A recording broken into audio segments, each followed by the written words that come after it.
사대교회는 아주 혹평이 쏟아졌습니다. 내가 너의 삶을 안다고 너의 행위를 아노니 내가 살았다 하는 명성은 가지고 있지만 실제로는 죽은 자다. 이 교회는 뭐 돈도 금이 나오거든요. 그 지역에는 금이 나오기 때문에 제법 부하게 사는 사람들입니다. 그런데 이 사람들은 그래서 명성은 가지고 있고 이름은 있는데 문제는 실제로는 죽었다라고 말해요. 그래서 2절에 보면 너는 정신 차리라, 일 깨어라, 깨어라고 말합니다. 정신 가다듬고 아직 죽지 않은 사람들이 있는지 찾아서 그 사람들을 하나님 앞에 세우라, 굳건하게 세울 수 있도록 하라고 말합니다. 바로 우리 한국교회가 바로 이런 사대교회처럼 뭐 여러가지 잘났다고 말하지만 실제로는 죽은 교회의 모습입니다. 그래서 하나님 앞에서 속히 회개하고 돌이켜서 형제들을 여러분 세우는 일을 위해서, 굳건히 세우는 일을 위해서 힘쓰셔야 할 것입니다. 이 3절부터 나오는 회개하라 라고 말씀했고, 그렇지 않으면 도둑같이 이르겠다라고 말씀했는데, 이 사대 지역은 원래 성경 다니엘에 보면 고레스 왕 나오죠. 그 고레스 때 아주 역사적인 쓰디쓴 아픔을 가졌던 나라입니다. 당시에 이 지역에 크로에수스라는 왕이 있었고요.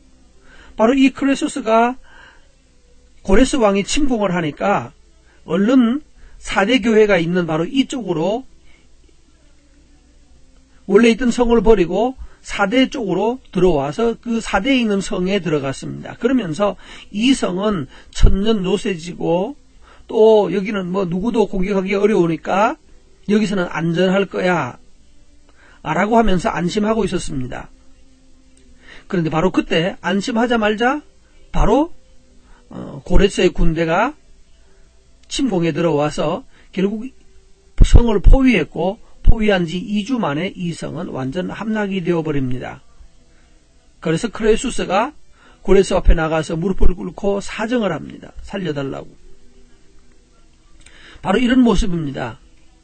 이렇게 우리는 괜찮을 거야, 우리는 안전할 거야, 여기가 어떤 성인데 여기는 공격 못할 거야, 설마 라고 했는데 결국은 그들이 괜찮다라고 생각했지만 실제로는 한 방에 날아가 버리고 말았습니다. 이것이 바로 사대교회가 가지고 있는 현재의 삶입니다.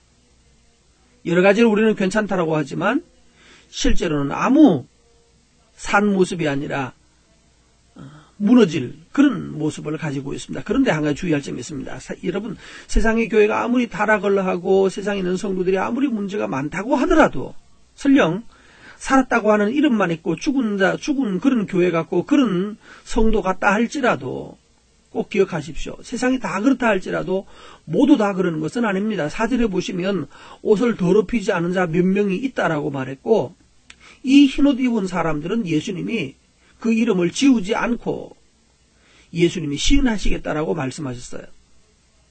세상이 아무리 더럽다고 해서, 세상이 아무리 타락했다고 해서 다 그런 것이 아닙니다. 세상의 재판관들이 문제가 있다고 해서 다 세상 판사들이 다 악한 것도 아니고, 어느 자리에서든지 진짜 그 옷을 더럽히지 아니한 자들이 있습니다. 바로 우리가 그러하여야 합니다. 7절 말씀부터 빌라델비아 교회는, 이 교회는 또 반대로 너무 칭찬만 받은 교회입니다. 왜냐하면 이 교회의 특징은 8절에 보면 작은 능력을 가지고도 하나님의 말씀을 지켜냈다라고 하는 거예요. 이 교회는 가난한 교회였습니다. 어려운 교회였습니다. 능력이 작았습니다. 그런데도 불구하고 그들은 하나님의 말씀을 지켜냈고 믿음을 배반하지 않고 어려움 가운데서도 공격이 참 많았지만 그 공격을 잘 감당해내고 이겨냈던 것입니다. 그래서 10절에 보면 내가 나의 인내의 말씀을 지켰은즉 내가 또한 너를 지켜서 시험의 때를 면하게 할 것이다. 세상 사람들이 다 시험 받을 때에도 너희들은 시험의 때를 면하게 하겠다. 여러분, 우리가 기억할 일이 바로 이것입니다. 주님께서는 작은 능력을 가지고도 믿음을 지켜냈던 이 빌라델비아 교회에게 세상이 다 어려워질 때에도 하나님은 내가 너희를 지켜주겠다라고 말씀했고 또 내가 너희들을 성전의 기둥이 되게 해주겠다라고 말했습니다. 성도들은 교회의 기둥이 되셔야 합니다. 또 세상이 이렇게 잘못되고 문제가 많고 진짜 믿는 사람 볼 수가 없고 진짜 정말 좋은 교회 볼 수가 없지만 바로 이 빌라델피아 교회에는 예수님이 그렇게 말씀하셨어요. 새 예루살렘의 이름 또 예수님의 새 이름을 그에게 기록하겠다. 이게 무슨 뜻인가요? 풀면 이런 뜻입니다. 진짜 교회라는 거예요. 진짜 교회라고 인정받을 것이래요. 진짜 성도라고. 진짜 이름만 성도, 이름만 진짜 믿는다라고 그러지 않고 참된 성도라고 하는 것에 대해서 참된 성도의 이름을 줄 것이라는 거예요.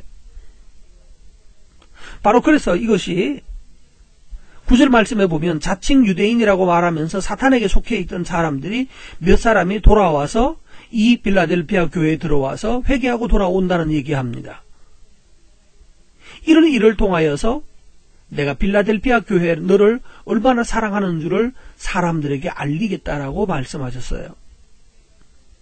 어려워도 능력이 없어도 그러나 믿음을 지켜냈던 이 빌라델피아 교회는 하나님께서 진짜 교회의 이름을 주셨고 진짜 성도의 이름을 주셨고 또 거기서 수고한 사람들을 다 성전의 기둥으로 삼아주셔서 주님이 그들을 영화롭게 하셨던 것을 볼 수가 있습니다. 세상 교회가 다 4대 교회 같이 보인다 할지라도 그 4대 속에서도 아름다운 교회, 깨끗한 사람들이 있습니다. 여러분, 우리가 약하다고, 적다고, 힘이 적다고, 능력이 부족하다라고 낙심하지 않기를 바랍니다. 참된 교회의 표를 예수님은 빌라델피아 교회에 주셨습니다. 오늘 저와 여러분이 참된 교회가 되고 성전의 기둥이 되고 세상이 더러워도 깨끗한 흰옷 입은 사람이 되셔야 할 것입니다. 그러면 하나님께서 죄 가운데 깊이 빠져있던 사람들이 주께로 돌아오는 일을 위해서 저와 여러분을 3장 9절처럼 사용해 주실 것입니다. 오늘도 여러분 깨끗하고 의롭게 살아가는 하루 되시기를 바랍니다.